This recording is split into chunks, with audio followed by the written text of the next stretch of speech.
welcome you all. My name is Jay Bost, and I am an agrobiodiversity addict.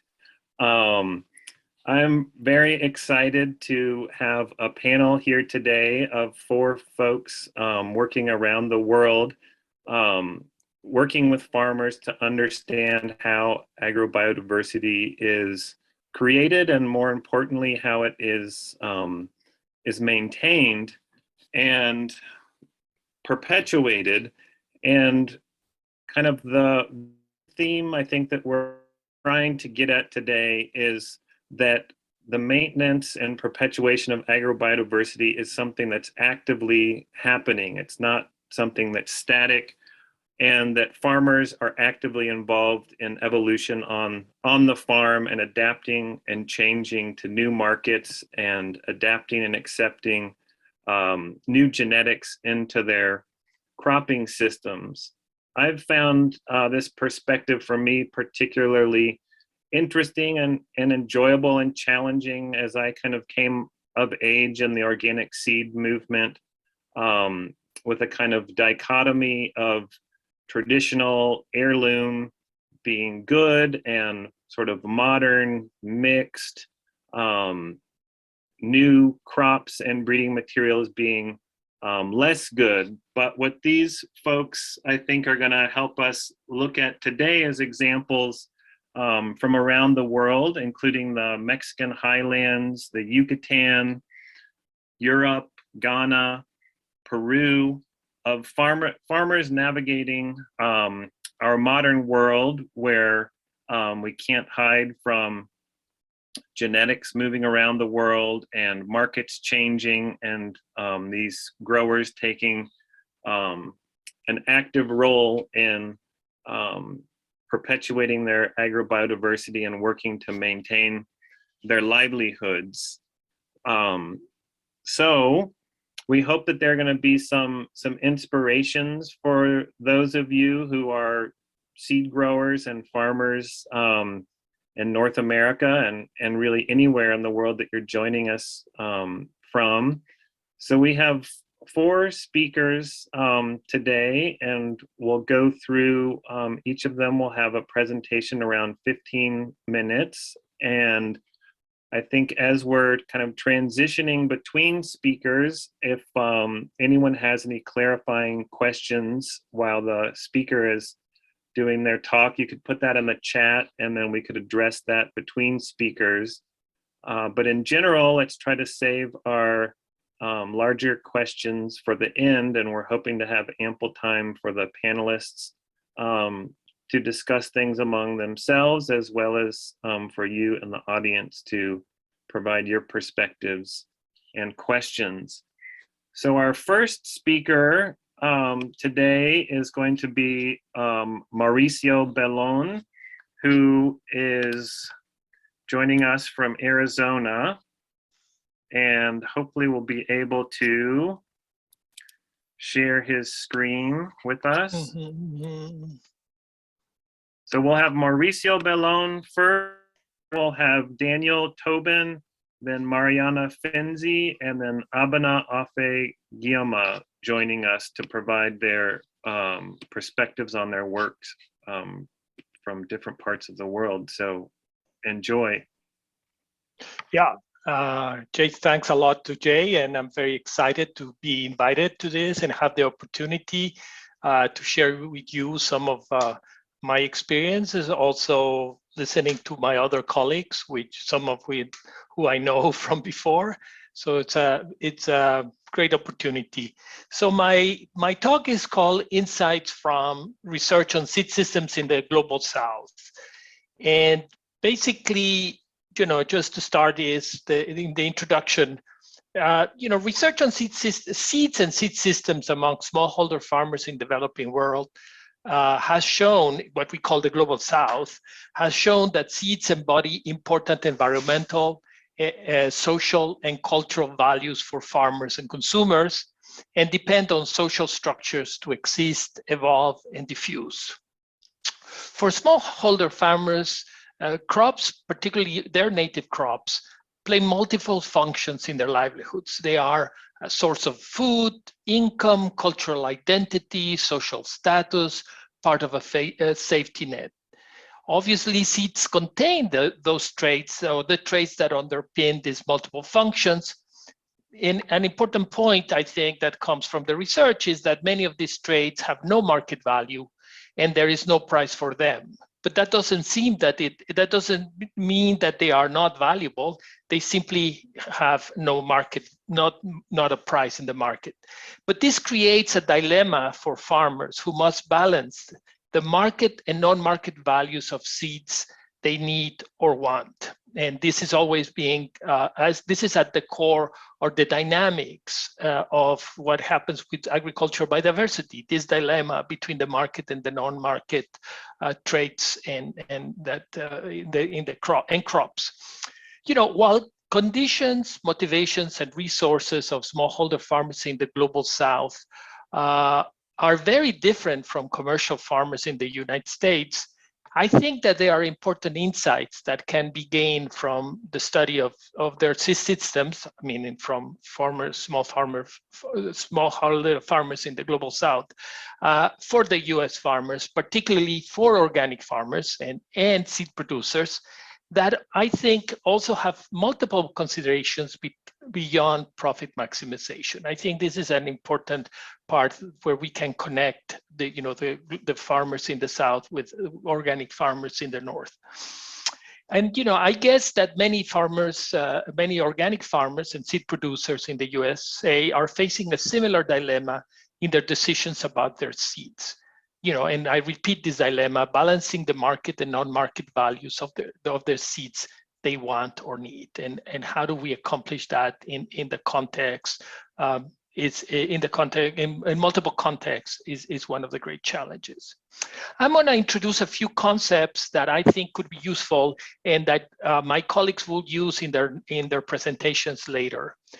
First of all, it might seem obvious, but it's important to say that seed, and this, I mean planting material, because not everything is just seed, but cuttings, etc., is the most important input for agriculture. Although, the soil scientists might dispute that, but obviously without seed, agricultural set is not going to happen. It's both an input because you need it to produce something, but it's also an output because it's used to produce things.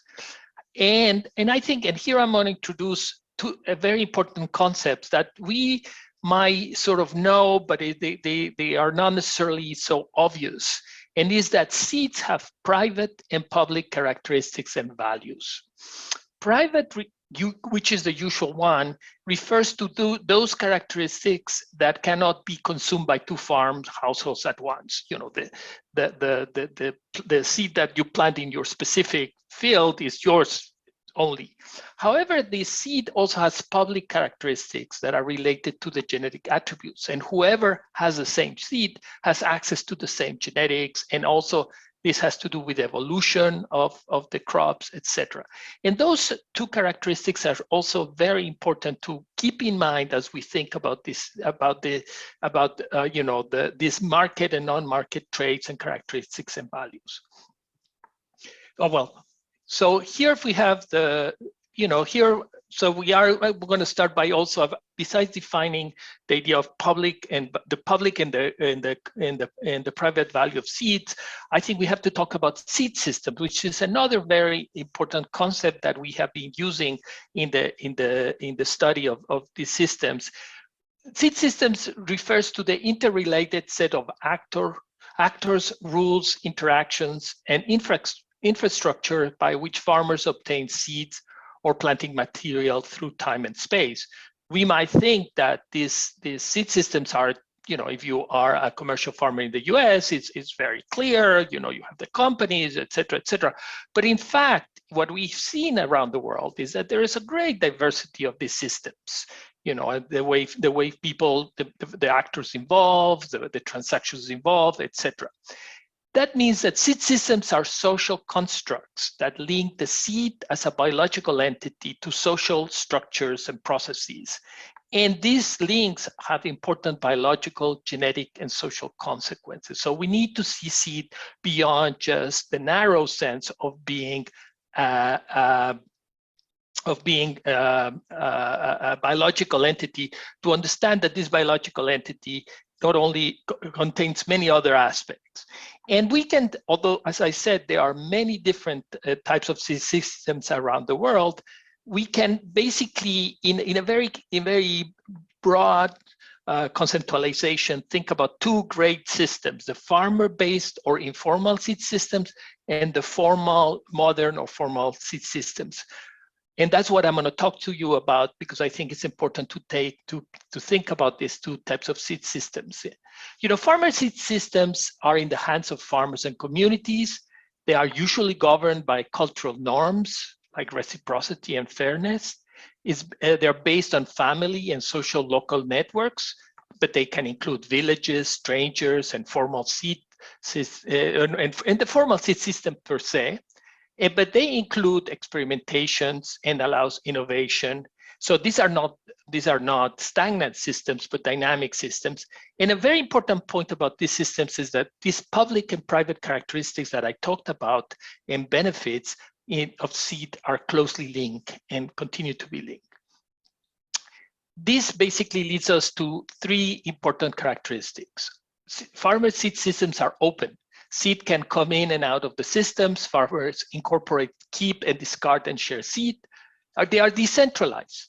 Farmers and communities make different and independent decisions in multiple locations, environments, and situations, and they tend to be local. The spatial scope of the system can be quite local, although there are some important long-distance flows. So as we think about, I think the next talks, you will see how these characteristics also are exemplified. Let's talk now about the modern seed systems. I mean, basically, they have appeared in the last 100 years, but especially in the last 50 years. You know, and my colleagues will talk more about the Green Revolution. They are basically in the hands of plant breeders and seed companies. I mean, these are very specialized agents with very specialized knowledge, infrastructure, etc. A very important part is that these systems are driven by profit, as specialization and economies of scale, and intellectual property rights are central for profitability. They are commercial transactions and mostly homogenized products, and they are increasingly global in their scope. In these systems, the public and private characteristics and benefits of seeds get really delinked. And this also has very important implications for how the evolution of crops and the future of agriculture and food systems. So as contrasting with the formal seed system, modern seed systems tend to be closed by design, limited and regulated entrants, who can buy, who can sell, etc. And this to entrance and discarding of seed, there's a clear focus on the private characteristics of the seed, which is central to, and this being closed is central to generate profits, because saving seed is not good for business if what you sell is seed. So there are a host of regulations that close the system so that the farmer needs to buy seed. They are centralized. Relatively few actors, seed enterprises, make decisions in selected locations, environments, and conditions, but they tend to become more global. They are also regional and local seed systems, but what we are observing, at least for certain important crops, is that they are becoming global, where the spatial reach of few seed enterprises is global, like the big companies that we all are familiar with. However, I will argue that there is a need for the coexistence.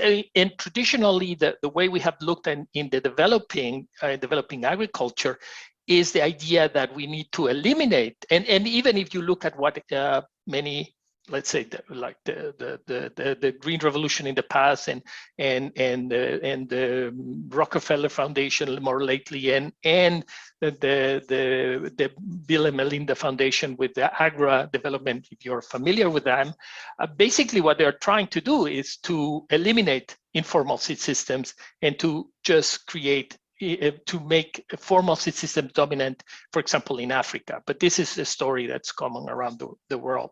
So so why do we need both systems, this coexistence? Informal seed systems are better at supplying seed with non-market trades since they do not depend on profitability to function. On the other hand, formal seed systems are better at supplying seed with market trades and depend on profitability. I think that organic producers in the USA are commercially oriented. I think most of them are, and they depend on formal seed systems, I assume, and this is the type of discussion that I think we need to have. But I would argue that to the extent that their clients also value non-market trades, the farmers themselves and the seed producers, etc., value non-market trades. One can imagine that there is also a need for some type of informal seed system, so the continuation of some formal seed systems. And again, the question is not one or the other, but seeing how this creates requires the creation of mechanisms that foster the coexistence and links between them, recognizing their strengths and weaknesses. And I'm not going to get into the details, but there's a whole host of policy and structural issues that really work against having this coexistence.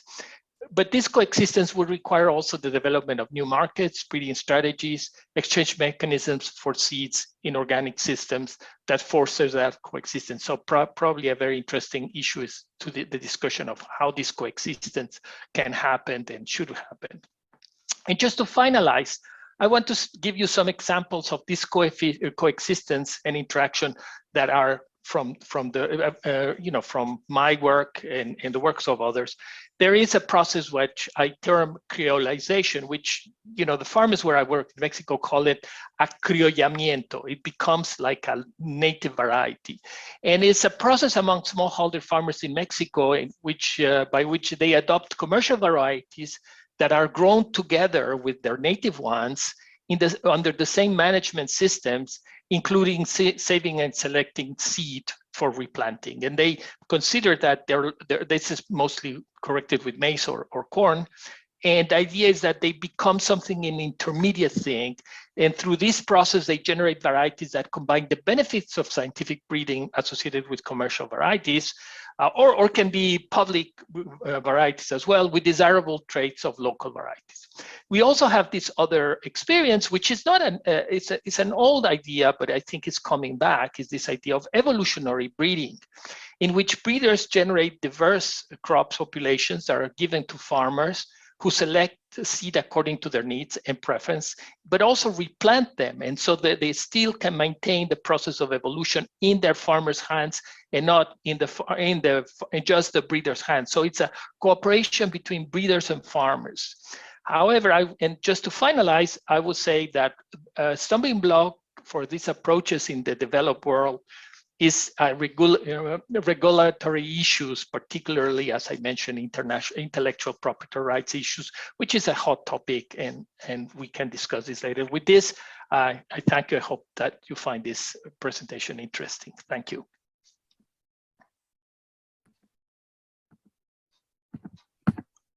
Thank you, Mauricio. So Don't see anything in the chat, so let's go on to Daniel. Okay, thank you, JJ. Can you just confirm that the presentation can be seen? Excellent. I'm Daniel Tobin from the University of Vermont, and just want to echo Mauricio how exciting it is to be a part of this panel and engage in these ideas and lessons and observations that we've all derived from our work across geographic contexts. And so what I want to pick up on some of the concepts that Mauricio introduced and think a little bit about at the seed system level, like the creation through farmer activity of what I'm calling, for the purposes of this talk, hybrid seed systems. So as Mauricio outlined, seed systems are often conceptualized as a binary.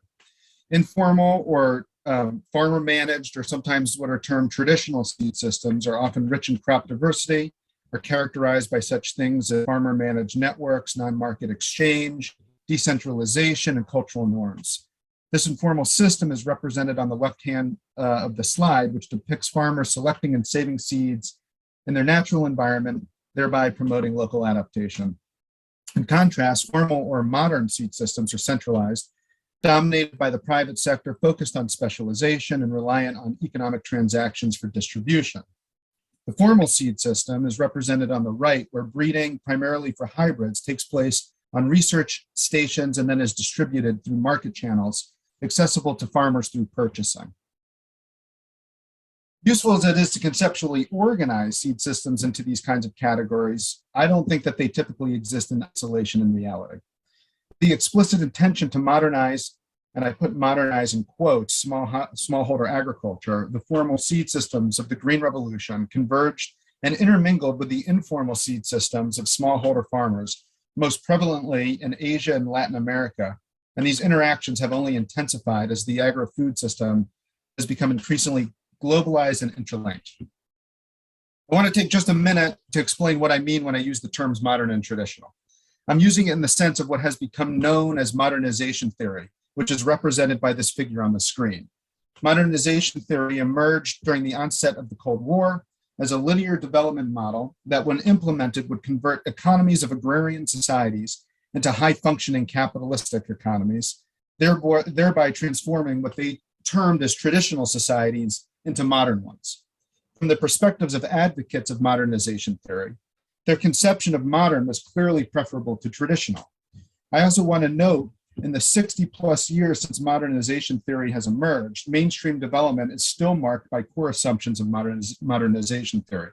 Mauricio talked about efforts by, for example, the Rockefeller and Bill and Melinda Gates Foundation in Africa that is effectively trying to quote unquote modernize agricultural systems across sub-Saharan Africa. The recent report from the MasterCard Foundation, which is represented here on the figure on the right, they similarly view smallholder farming as an undesirable livelihood needing to be transformed. I want to emphasize that I do not share the perspective that what this ideology views as modern is superior to traditional, but do want to note how prominent the assumptions of modernization theory have been and continue to be on development discourse and practice. Within agriculture, modernization theory most obviously was manifested through the Green Revolution. The development and dissemination of high-yielding hybrid varieties of staple grains were central to the pursuits of the Green Revolution, and from a yield perspective, they were successful, as demonstrated by the figure showing impressive yield increases of maize, rice, and wheat. However, it's also important to not overlook that these hybrid varieties required a package of inputs to perform, including irrigation, pesticides, and fertilizers. And as this figure shows, both irrigation and fertilizer use dramatically increased alongside the adoption of hybrid varieties. These are the kinds of technological packages that characterize the formal seed system. Despite the widespread adoption of hybrid varieties during the Green Revolution and the subsequent development of genetically modified crops, neither the expectations of advocates of modern agriculture nor the fears of its critics have been fully realized. For modernizationists, the high-yielding hybrid varieties of the Green Revolution and subsequently the hybrid varieties and genetically modified varieties of the private sector the idea was to transform agrarian societies with high populations of subsistence-oriented smallholder farmers into capitalist economies oriented around mass production and consumption, with a few farmers scaling up their production using new technologies and economies of scale, and others leaving agriculture to pursue urban employment. From this perspective, the demise of informal seed systems on which smallholder farmers relied was a sign of progress.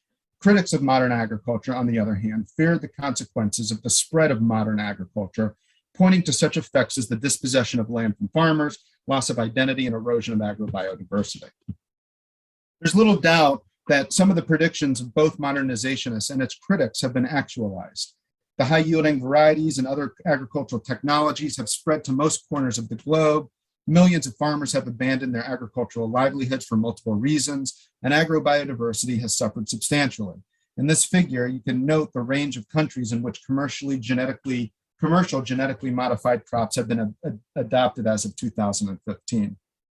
To demonstrate the point a bit further, the Food and Agriculture Organization of the United Nations estimates that only 9 crop species now account for 66% of total crop production, despite the more than 6,000 plant species that are currently cultivated for food and over 30,000 that are edible. And yet at the same time, it's important to note that smallholder farmers remain and continue to maintain, adapt, and use thousands of diverse cultivars, suggesting oversimplified expectations among both modernizationists and its critics. In reality, it is not preordained that formal seed systems penetrate and subsequently erase informal seed systems. Rather, farmers living in these contexts navigate the convergence of the modern with the traditional, developing strategies that engage both systems.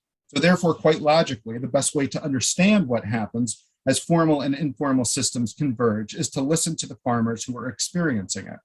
To exhibit some of the ways in which this process takes place, I now want to turn to some examples and some research that I have conducted to depict how these dynamics unfold, particularly in Peru, in Mexico, and where I now live in Vermont.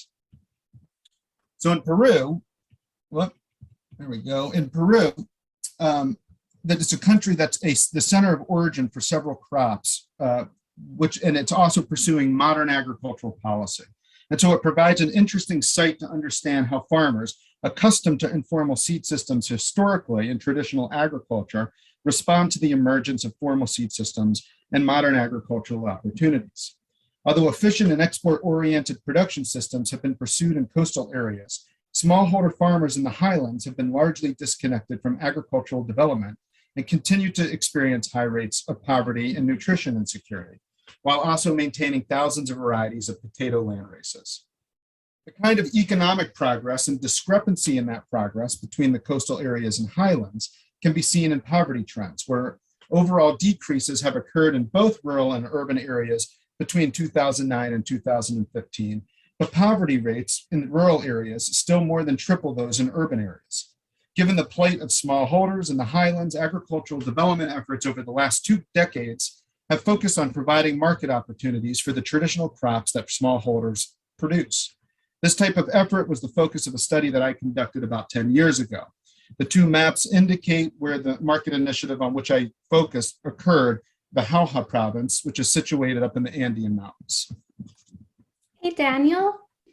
Yes. I'm getting a message from our interpreters. They're wondering if you could just slow down a little so they can keep up with you. You're doing great. Absolutely. Thank you. Yeah, of course. Thank you. Let me know if I need to continue to slow down. I will do my best. It's exciting. I understand. So in 2008, Pepsico, the second largest food and beverage industry in the world, or food and beverage corporation in the world, and the owner of Frito-Lay's potato chip company, became involved implementing contracts with producer organizations in the Central Highlands for 3 native potato varieties with colored flesh that could be successfully fried into potato chips. So essentially, the initiative was to take potatoes that look like this and transform them into products that look like this. Those supporting the implementation of the project viewed the stable, higher prices that smallholders would receive as a key mechanism for poverty alleviation. Critics, however, worried that the introduction of competitive market opportunities would accelerate erosion of diverse potato land races. Farmers who ended up selling potatoes to PepsiCo integrated this new market opportunity within their existing livelihoods. They planted the potato varieties for PepsiCo in their fields closest to home. So you can see here in the Valley Production Zone labeled here on the figure, where they typically grow crops for market, preparing the soil with oxen and applying inputs to increase productivity and manage pests and disease.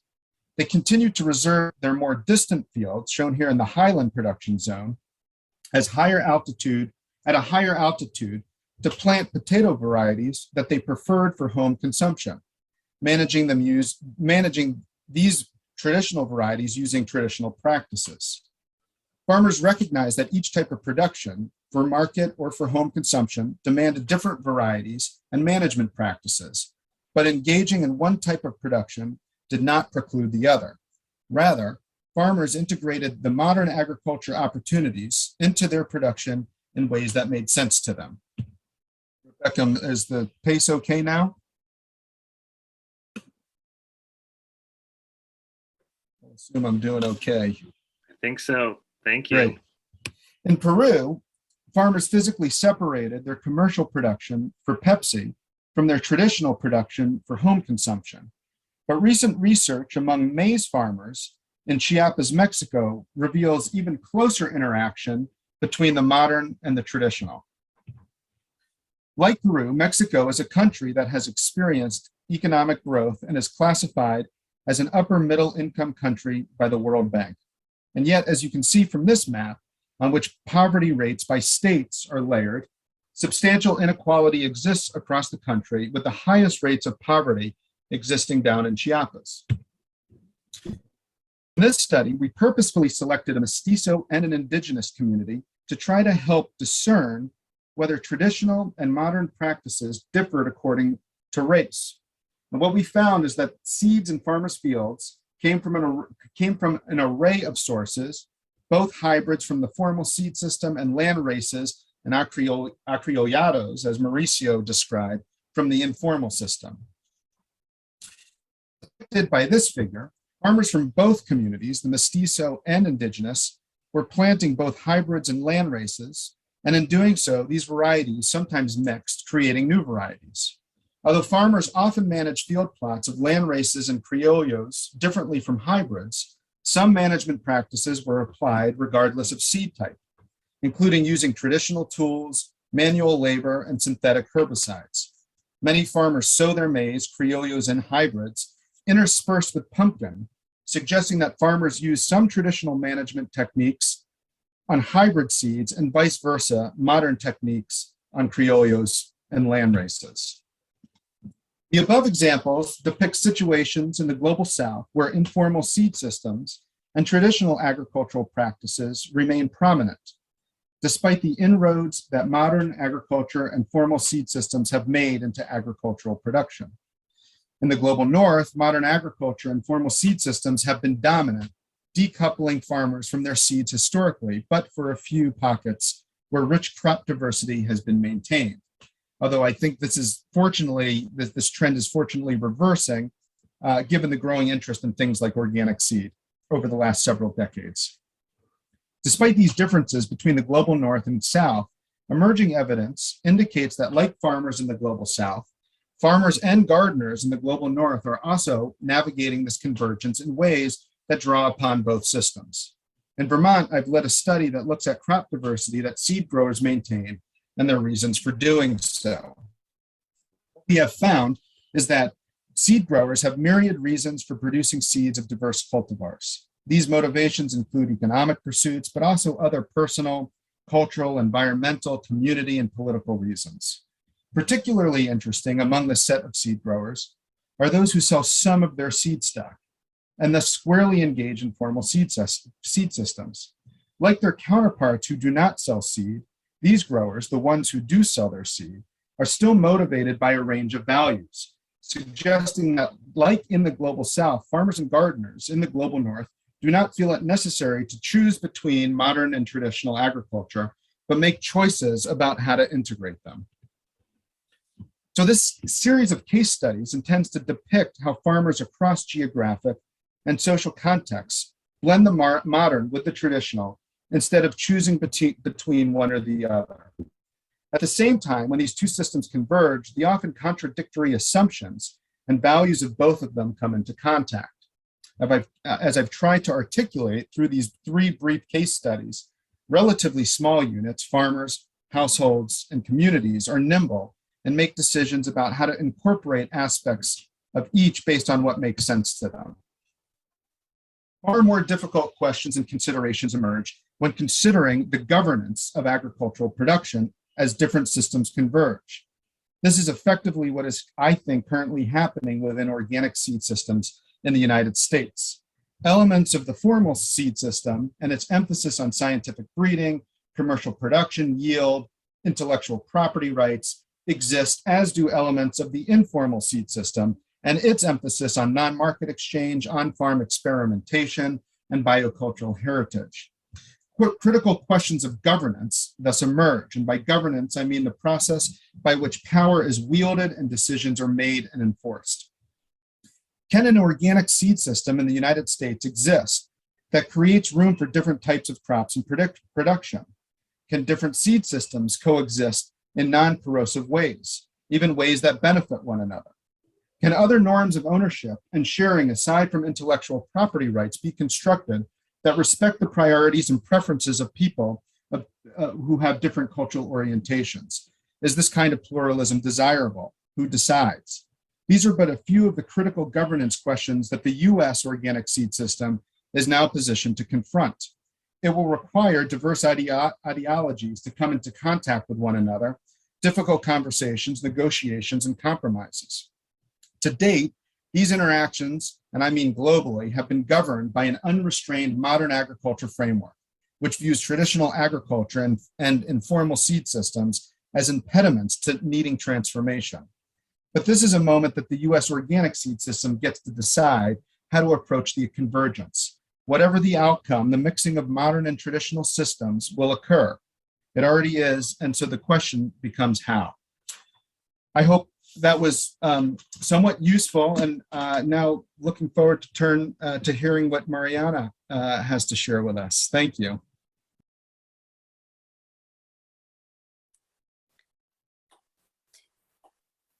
Thank you, Daniel.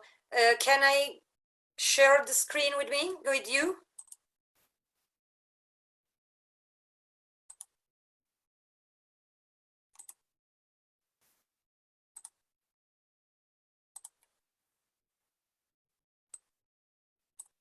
Hi, okay. Can you hear me and can you see my screen? Okay, good. So first of all, I would like to thank Jay Bost for the opportunity to join this very interesting panel. And I am Marianna Fenzi from the IPFL in Lausanne, Switzerland. And I work on the scientific approaches to conserve and use genetic resources. And I work on farmers' management of crop diversity in Mexico, France, in Italy, and now in Switzerland. As Daniel showed and pointed out in his presentation, Green Revolution and then agricultural biotechnology participated to increase food production, but not everywhere, and of course using a lot of external input like irrigation, fertilizers, and so on. And modernization and the spread of modern varieties induced a loss on genetic diversity. And according to FAO, 3/4 of genetic diversity has already been lost. So we know that we need to reverse this trend. And sorry, I cannot change the slide anymore. Okay, and land races are particularly important to address this issue, because land races, and of course, you all pointed out, also mixes and criollizados for maize I can say all farmers' seeds. They are key to address, for example, climate change, because they can be adapted to a very difficult environment like stony soils, high and low temperatures, and variable rain regime. And they can also be key for low input and organic agriculture, and also to address the challenge posed by the new seed regulation in Europe.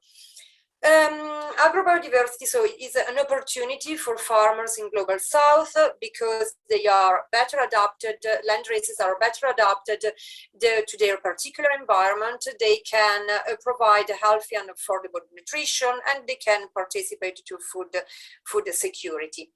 I would like to to do a little digression and tell you about the milpa system that, of course, doesn't need to be explained to you because you know it very well, better than me probably. But let me just say that the milpa system doesn't look like the field in the image at your left, but can be a lot of things, but can be, for example, something similar to the image at your right. So different varieties, or even one is just a monoculture of maize, is, for example, population and with different genotypes in the same variety. And milpa system, the slash and burn is the fundamental practices for preparing soil in the milpa. And there are still different opinions about milpa. And for our discussion today, I choose to bring this example. Two important American scholars in 1945 expressed different opinion about milpa. Carl Sauer, for example, a very important geographer at the University of California, Berkeley, said that the best solution is the milpas. And he claimed that the American methods were unsuited for Mesoamerica. And that farmers needed to be encouraged that their ways were good. For William Vogt, a very important ecologist, he expressed a very different opinion about milpa, and interestingly, in the same year, in the 1945, he said that milpa is one of the most devastating means that man has ever conceived, and he said that he will be a death sentence that threatens all Mexicans. So these statements in 1945 were at the same time when the Rockefeller Foundation started a project, an agricultural project in Mexico, and the aim was to help Mexican farmers to produce more and better, and one of the goals was to spread innovations, especially new varieties, new hybrids.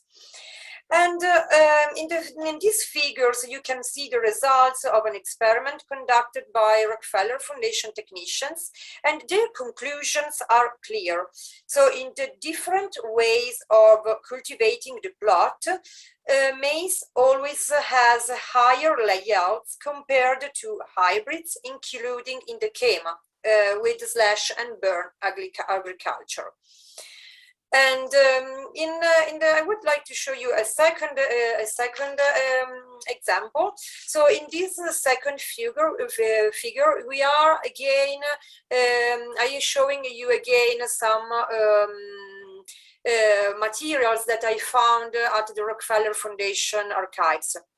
So in this experiment conducted in 1958, in the foreground, you can see a hybrid variety from the United States in very bad condition, and the Mexican varieties in the background, which is doing well. And this was very well known by the Rockefeller Foundation scientists and the technicians. So my aim is to move beyond the epic story of agricultural modernization, and so green revolution and now biotechnologies are always presented by scholars as an homogenizing process that can be positive or harmful depending on the point of view.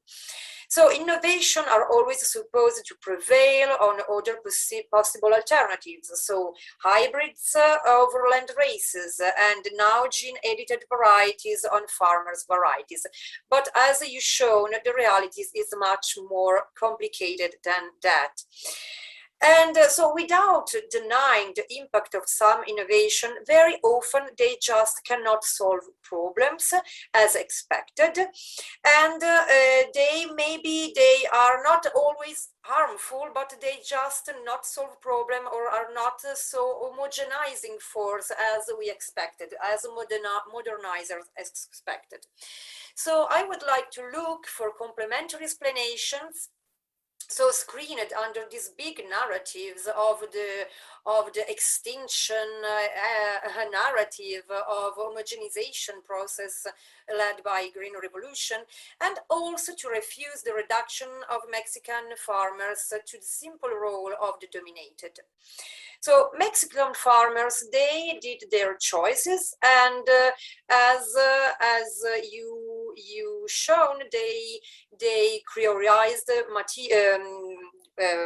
hybrids, and they are still selecting and developing new varieties, and they are keeping also a lot of local races. And for pragmatic reasons, for cultural reason, and for many more. So we needed to address not only genetic diversity, but also farmers' management of crop diversity. We studied the distribution of maize according to the soil types in Yucatan, Mexico. And we found that, as other colleagues, so in this region we have mainly most of the soil is very stony or stony, and we found that farmers prefer land races for stony soils where modern varieties fail. And to give you another example of farmer management, for example, this I would like to show you an example after of this management after an extreme climatic event. So we analyzed the dynamic of seed diversity over 3 years in a farming community in the Yucatan in Mexico, where unusually high precipitations occurred in the spring 2012 in red. These forced farmers to reduce the cultivated area as shown in the first panel. As a consequence, maize diversity in farmers' plots was also reduced in 2012, and as indicated by the drop of the richness and evenness in the other panels. So you can, so 2012 compared to 2011. However, farmers were able to recover and restore the diversity usually cultivated in the community in the year following the critical climatic event in 2013 in blue. So to understand how we analyzed seed flow, transaction of seeds among farmers, and we found that in 2012, farmers barely exchanged seeds, but they reactivated their network in 2013 to recover the diversity. Farmers maintained their agrosystem resilience through seed network. In this figure, you can see, and a little at more detailed scale, exchange of seeds among farmers, and you can see that there are, of course, farmers that are more active than others.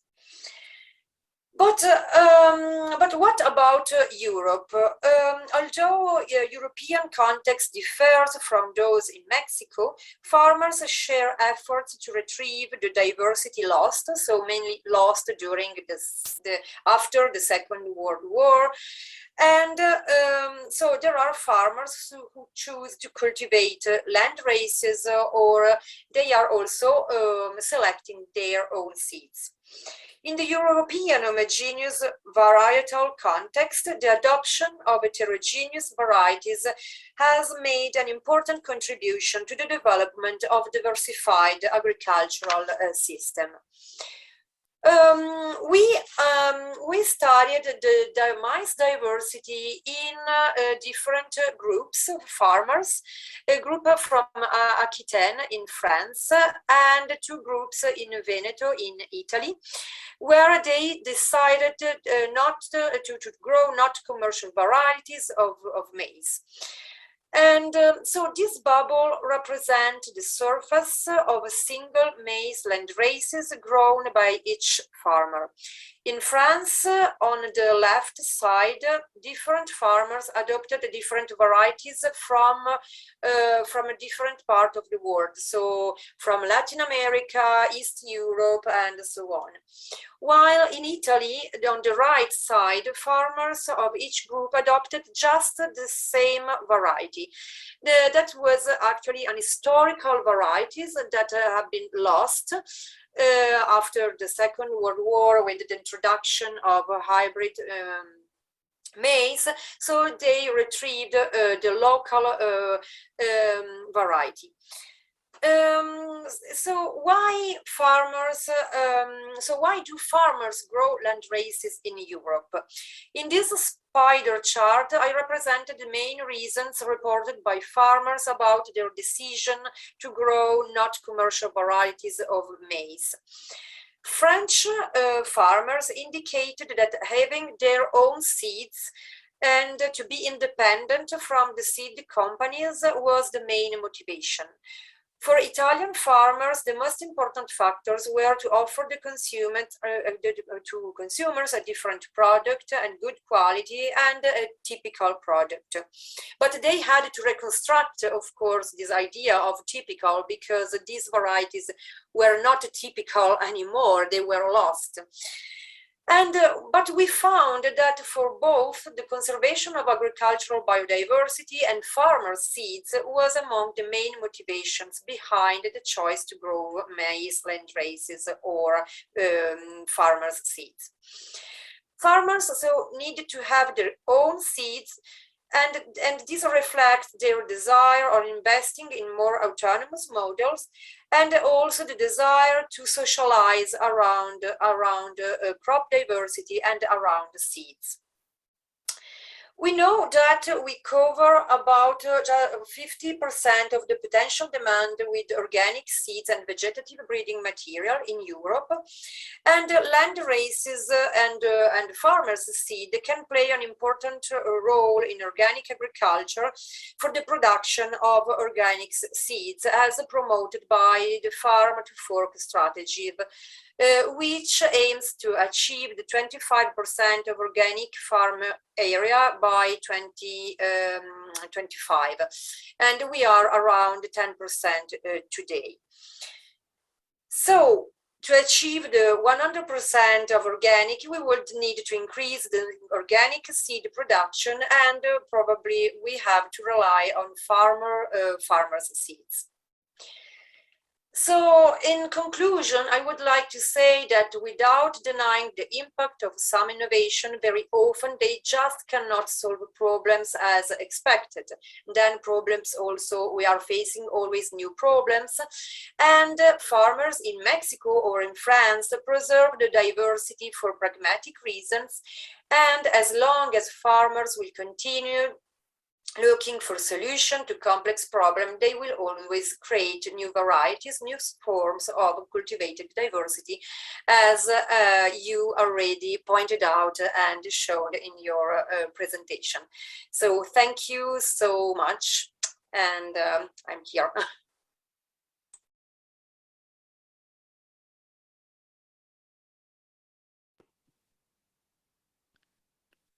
Thank you, Marianna. All right, we've got our last presenter to tell us about her work, Abena. All right, thank you, Marianna, for your presentation. That was awesome. Thank you, Daniel and Mauricio as well. Thank you, Jay, for the introduction. It's great to have everyone join us this afternoon. I will not be using a presentation, a PowerPoint, I guess, or a presentation, but I will just be speaking and sharing my experiences. My interest and my work is really around preserving indigenous African foods, plants, and seeds. I'm more so interested in restoring and preserving a lot of the ancestral seeds, a lot of the native seeds. but also interrogating, right? Like, what does that mean now with a lot of the shifting policies, with a shift in the market, and with a lot of private seed companies coming in. So I'll be sharing stories and lessons, what the opportunities are, and what I've learned working with Ghanaian farmers within the last 2-3 years. So I will always start with this story because these stories always blow me. So last year, a farmer that I've been working with for the last 3 years, I've been sourcing a lot of sorghum and millet from, gave me pearl millet seeds. I've been working with this farmer for 2 years. But last year, he's like, I have something to give you. And I was like, okay. So he ended up giving me pearl millet seeds. And I want to bring and have that because I'll get into the seed collection that we have. So these are pearl millet. So just to give context, I'm in Ghana and I'm speaking from Ghana right now. And there are many varieties of millet, but there are 2 varieties of millet in northern Ghana. There is the late millet and there's the early millet. So the early millet grows within 3 months, you can harvest that. And the late millet is about 6 months.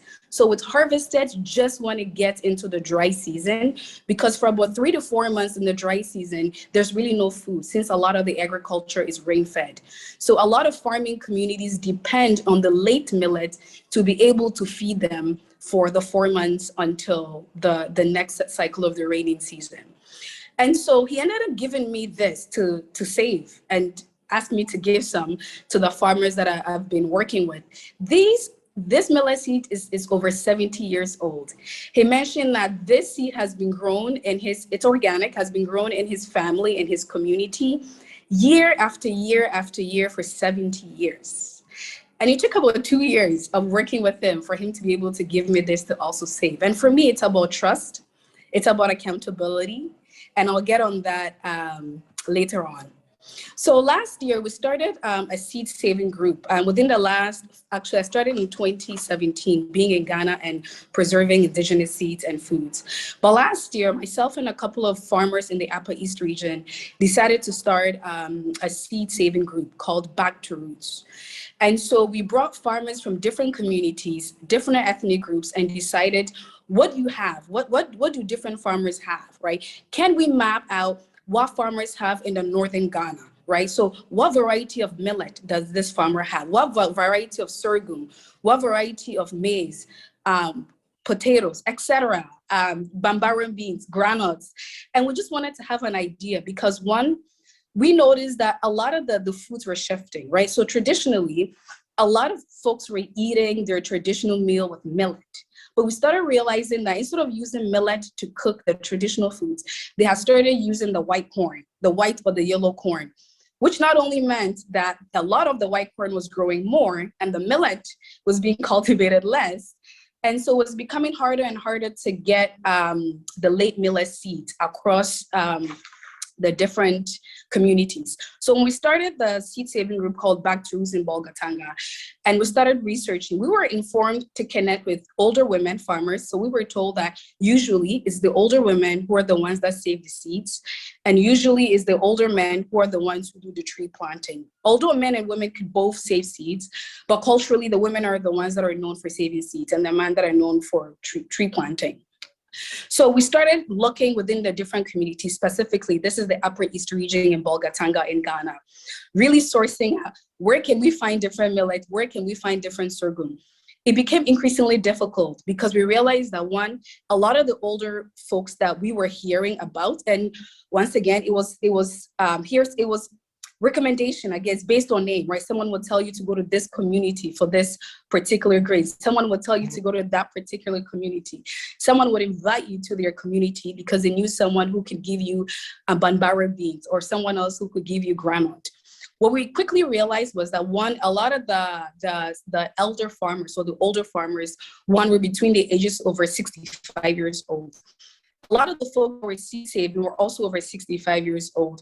And we very quickly realized that a lot of the names or a lot of the people that were recommended had actually passed away, right? And so we were connected to their children, who we also learned that although they had some of their parents' seeds or grandparents' seeds, did not actually know the names of certain seeds, did not know the varieties of certain seeds, and had actually lost the network systems that their parents had.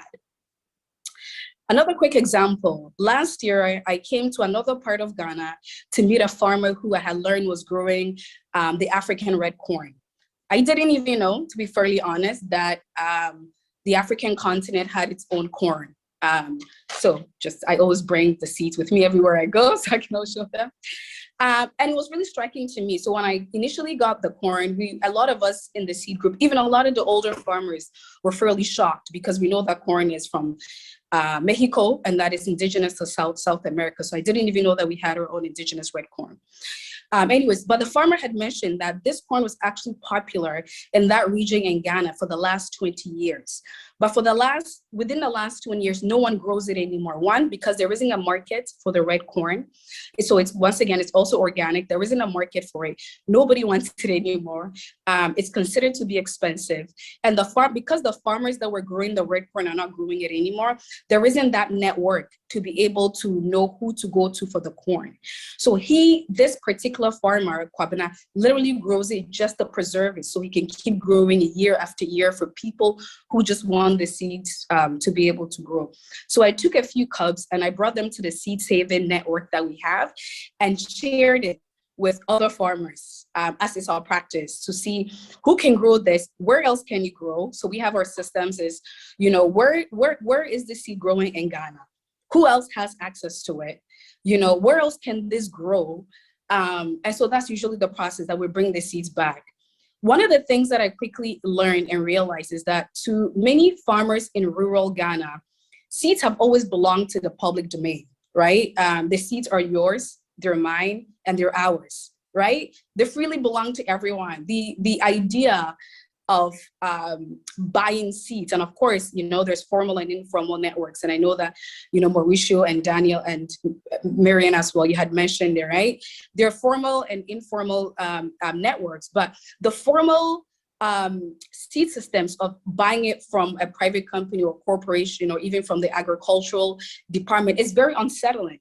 It's very unsettling to a lot of farmers because it takes that control from their hands. It takes that ownership from their hands.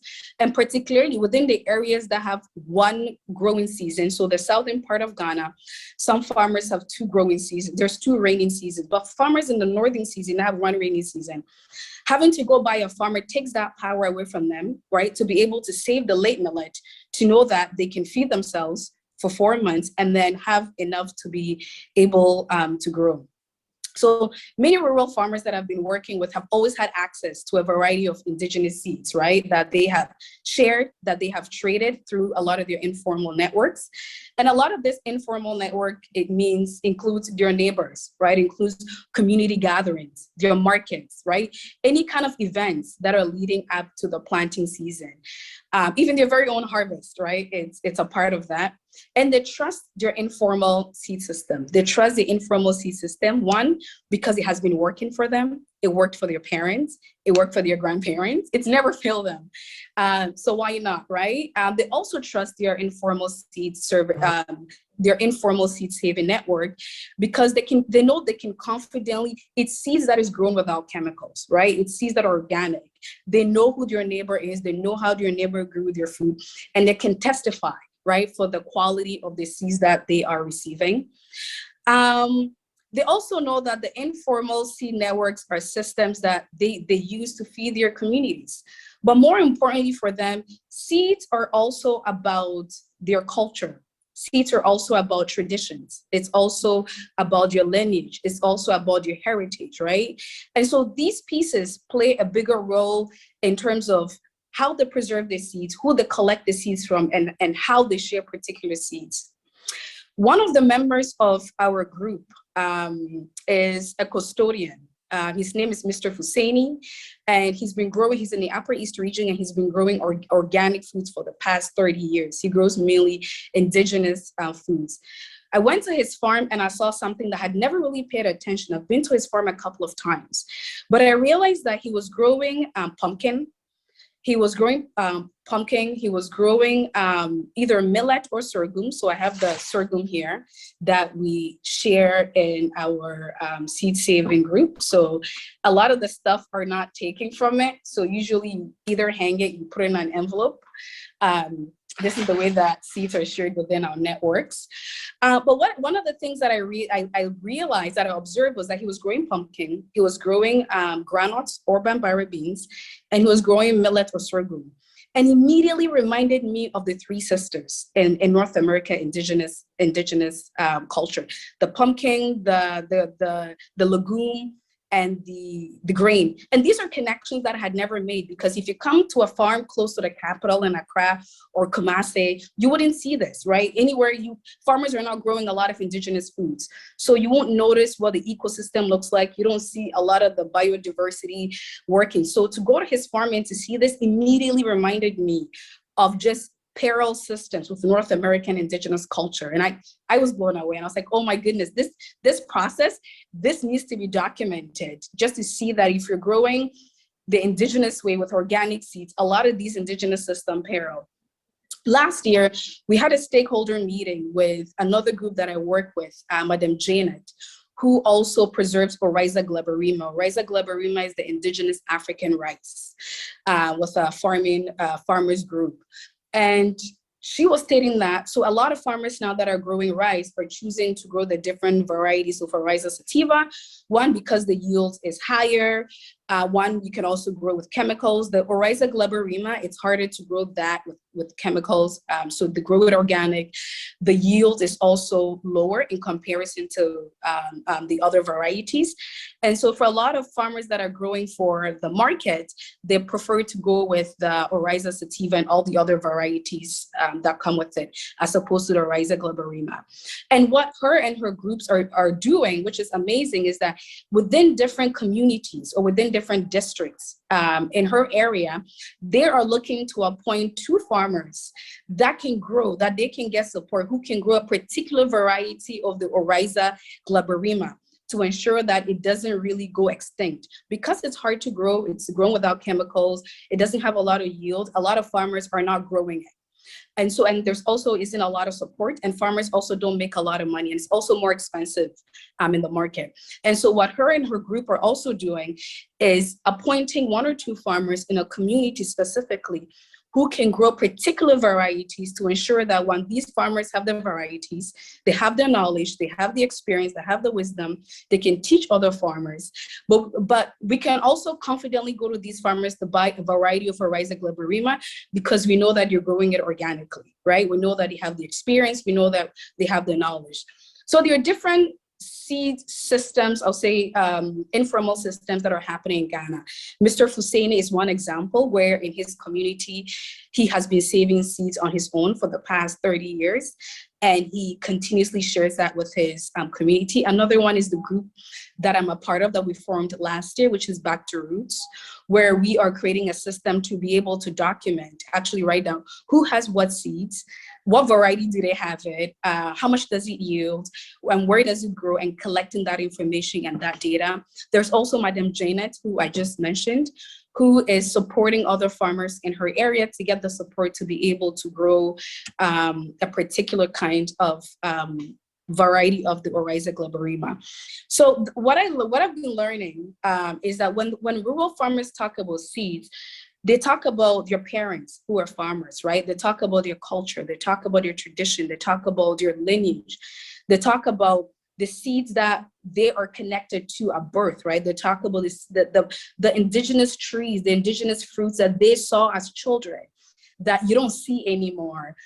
They talk about the plants they ate. They talk about the plants that the animals they ate.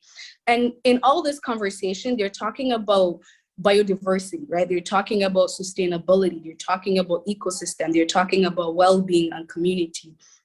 And every time I meet rural farmers that are preserving organic indigenous food, I'm always reminded that these farmers are brilliant plant librarians, you know?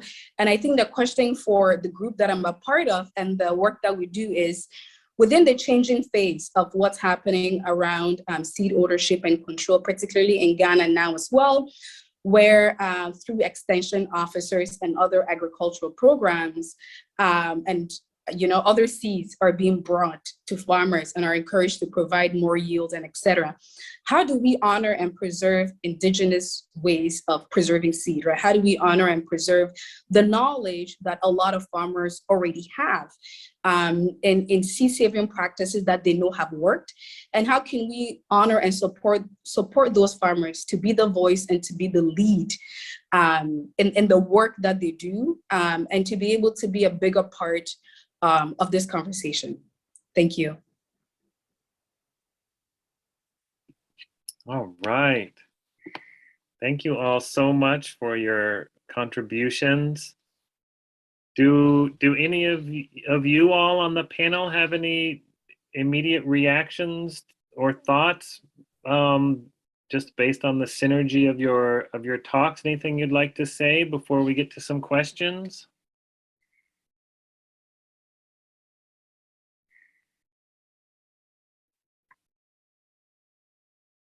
All right then. We had a couple of questions come up. One was, in the case that Daniel was talking in Chiapas, someone was asking, basically, what are the effects when hybrids are crossed with land races? Is the vigor of the land races diminished, or what are farmers' goals when they're crossing those, if you know?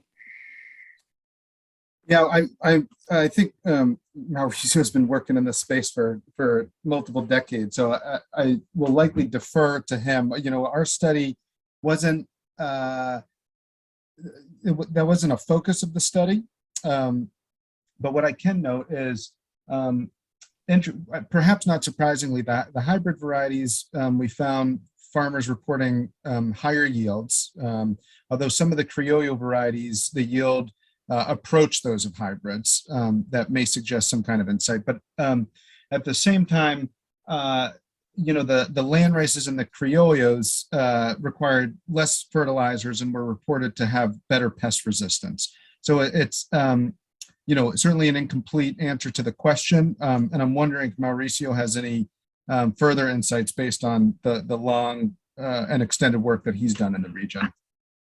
Yeah, I have to say that in my case, we have studied more in terms of what farmers said, this idea of criolization, and we have studied their perceptions. As far as I know, I'm only aware of a study that actually has looked at the genetics of it, and that we published already like more than 10 years ago. I don't recall exactly the results, but yeah, it seems, but I don't, the expectation is not going to have a major detrimental effect, I think, on, the idea is to create something that is in between, or that has traits that are more, that combine the good things of one and the other. However, also I should point out that when we did the original study on this criolization, the mix was not with hybrids per se, but more with what is called open pollinated varieties, which are still more diverse. So, and just a final comment, that even in this area where Daniel has been working, you see this variety that is named Híbrido Amarillo, and it has been there has been documented since earlier than the 70s, and it apparently came from Cuba, but it has been evolving in the local environment for 60 or 70 years. So, again, also I have to point out that many of what we said, it has a lot to do with maize or corn, which is an open pollinated crop.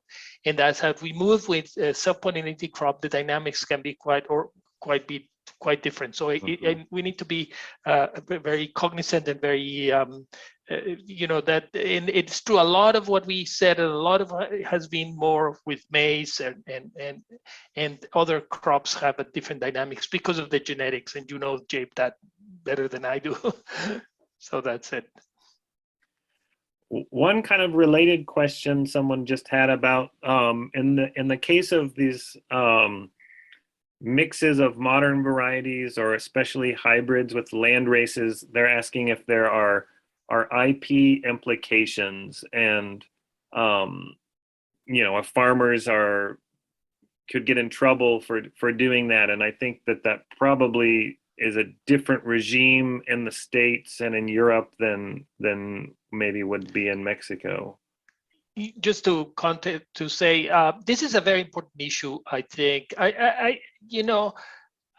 maybe the law says that you shouldn't do it, but I mean, nobody's going to go and enforce any, and it's extremely difficult to know these things.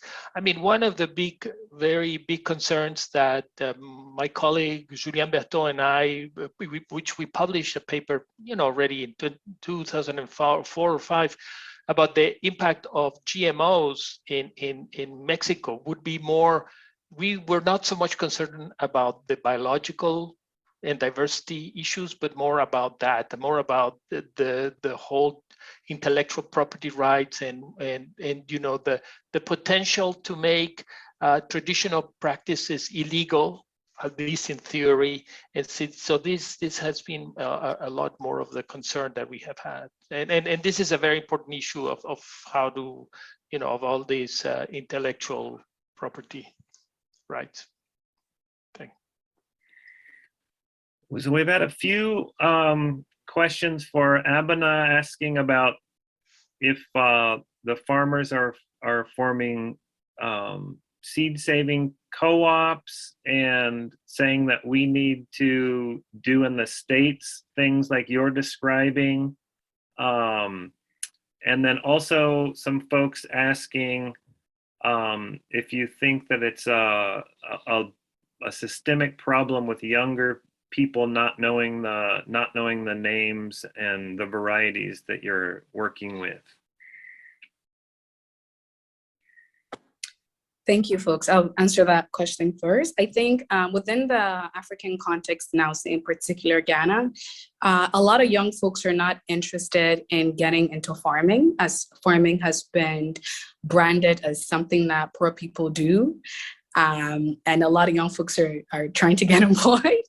And because of a lot of the agricultural policies now literally coming from the West, and also impacting local farmers, a lot of young people are not interested in farming. And because a lot of young folks are not interested in farming, you don't see really strong succession farming plans, right? You see a lot of older people passing away and losing their farms. You see children selling the farms. You also see government buying a lot of the farms in the name of, for private organizations, private companies who are buying farms in Ghana in the name of investing in agriculture, but really growing food that will be exported out of the country. So because a lot of young folks are not interested in farming, there isn't really that opportunity to learn what the names are, right? What the names of the food and what the varieties of the foods are. And particularly also even what the local names of the foods are. There are over 7 varieties of Oryza glaberrima or more, but a lot of folks don't even know that the African continent even has its own rice, right here. So because Oryza sativa has been here for a very long time, and has been bred with the local variety as well. So there's just, a lot of challenges that are making it difficult for people to know what those names are. And I think that was also at the question if the new variety has been adopted. A lot of the rice that are being grown now is the agra and sort of the jasmine rice. So a lot of the rice a lot of the varieties that are grown in Thailand and Vietnam are the ones that are grown here, because it's a lot more of those rice that are imported in Ghana. So those are the varieties that farmers are growing, because that's what the market is now. And because the market has shifted, and I think it's also making that connections, how people cook with the foods have also shifted, right? So people don't know how to cook with a lot of the indigenous grain, because that takes an hour to cook, literally. Whereas the newer variety takes 5 minutes in a rice cooker. You can't cook the indigenous rice in a rice cooker. It was just, So it's just all these practices are also being lost. But also in context with the kind of society that we live in, everything is fast paced. It was coming to mind, I think just because of being involved with the new farmer training program in Hawaii and seeing a lot of young people at this conference, and I feel like there's this real resurgence in the US in particular, and I'm wondering if you all see this in Europe or in Mexico, this kind of interesting dynamic that seems to happen like you're describing, where there's this transition where people kind of say they want, not everyone, but they want their kids to get away from the farm. It's not like a good livelihood anymore.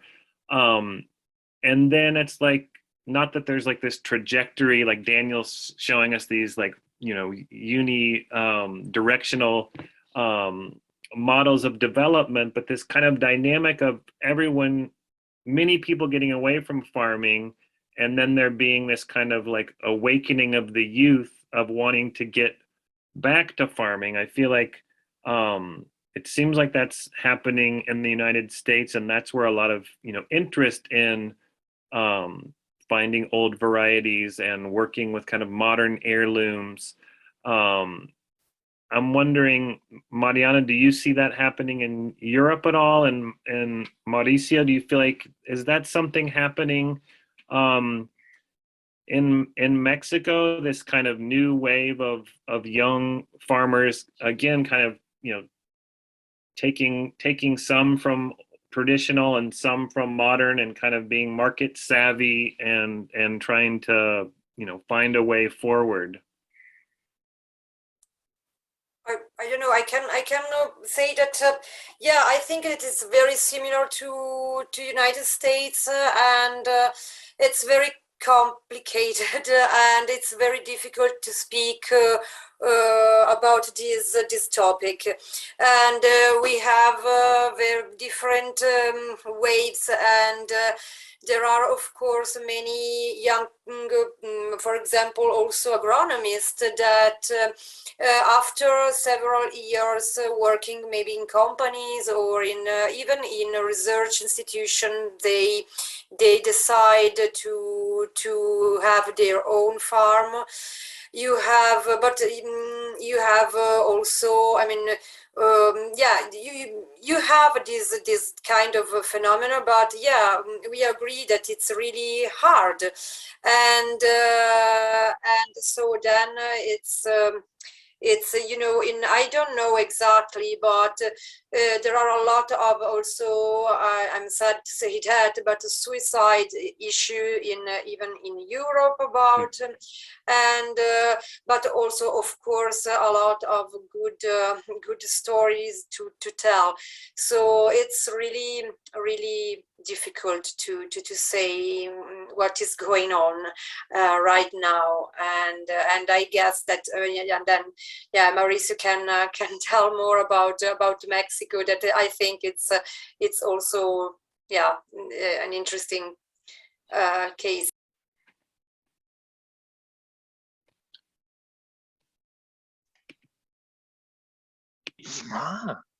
Yeah, I really don't know exactly.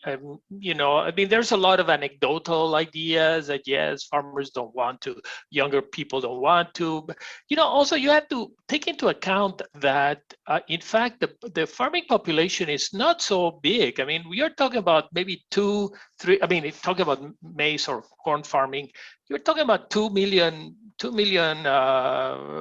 farmers or so, or 2 million households. You know, so maybe, okay, yes, it's about, that could be about 10 million people, but that, you know, in a country of 120, almost 130 million, it's not that many, really is speaking. And you know, so we don't know. I don't think that we have studied enough the demographic dynamics that is happening in many of these places. I mean, clearly there's a lot of anecdotal evidence, also with the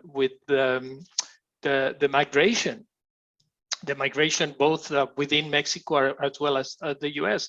Also, we have to remember that one of the most successful sectors in Mexico is commercial agriculture, and a lot of people, and a lot of the farmers that keep traditional traditional farming is just part of a broader strategy livelihood strategy in which you combine, for example, migrating and working somewhere else with growing your own maize and or your own farm. So it is a more complex, and also take into account that access to the land is not so easy, you know. And this is the same problem with the U.S. for different reasons, but you know, in the U.S. I'm sure it's extremely expensive to have access to land. In Mexico, might not necessarily be so expensive, but you know, whoever controls the land, you know, usually doesn't want to give it up. You know, the grandfather doesn't want, because they lose a lot of the control over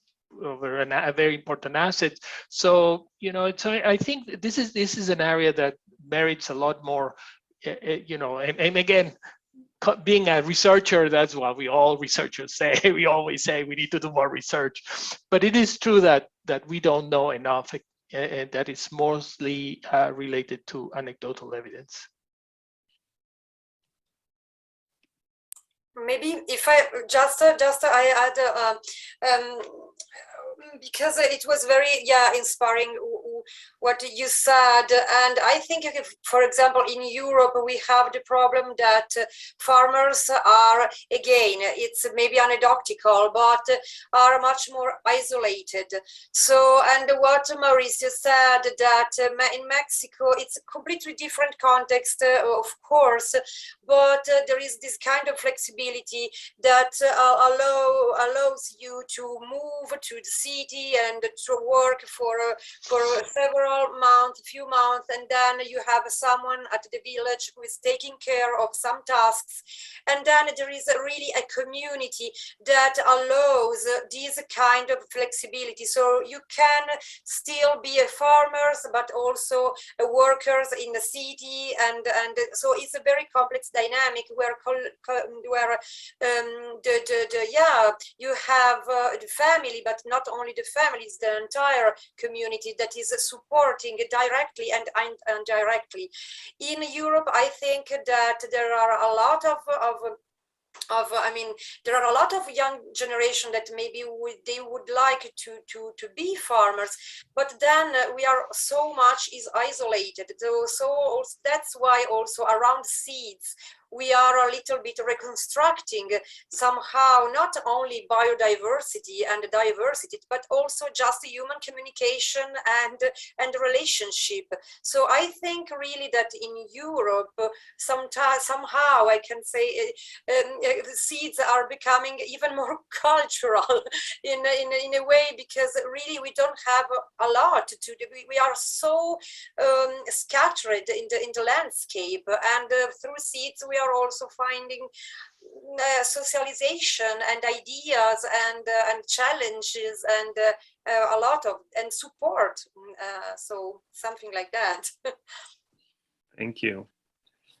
We're coming up on our programmed time, which was to end at the half hour, but we've got you know, maybe 10 more minutes or so that we could stay on if folks would like to, but feel free if folks need to go. Yeah, and I'm just asking folks in the chat if there are any takeaways that they've come away from this. Yeah, and hoping that growers that are on this talk have found some inspirations. I think everyone's very inspired by the work that Abena is describing of these seed networks and farmers really kind of taking control, and you know, maybe like Marianna's saying before, people get so isolated trying to maintain some of these networks and connections and seed flows, so you don't have to totally rebuild them, is something important to try to figure out how to make happen.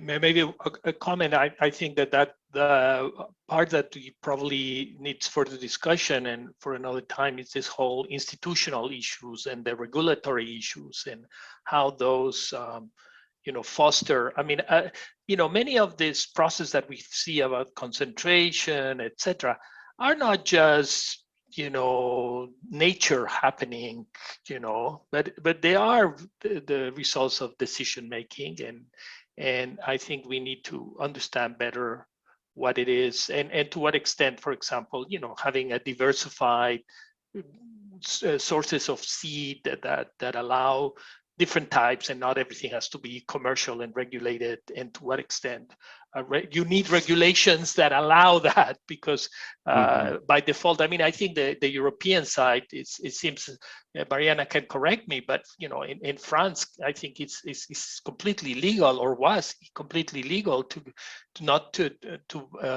get any seed that was not in the registry of seeds. And I remember asking some French farmer what he did, and he said, "Oh, we was next to the French border, to the Italian border. Oh, I'll just go to the other side to get the seeds in Italy, because in Italy that's not a problem; it's not regulated." So regulations is a very important issue, and I think as an association, is to look at that and I think that what are the types of regulations that would foster the coexistence of multiple sources of seed. That I think is important. Thank you. All right, guys. Well, I think that's our cue that it's time to go. Yes. Okay. Thank you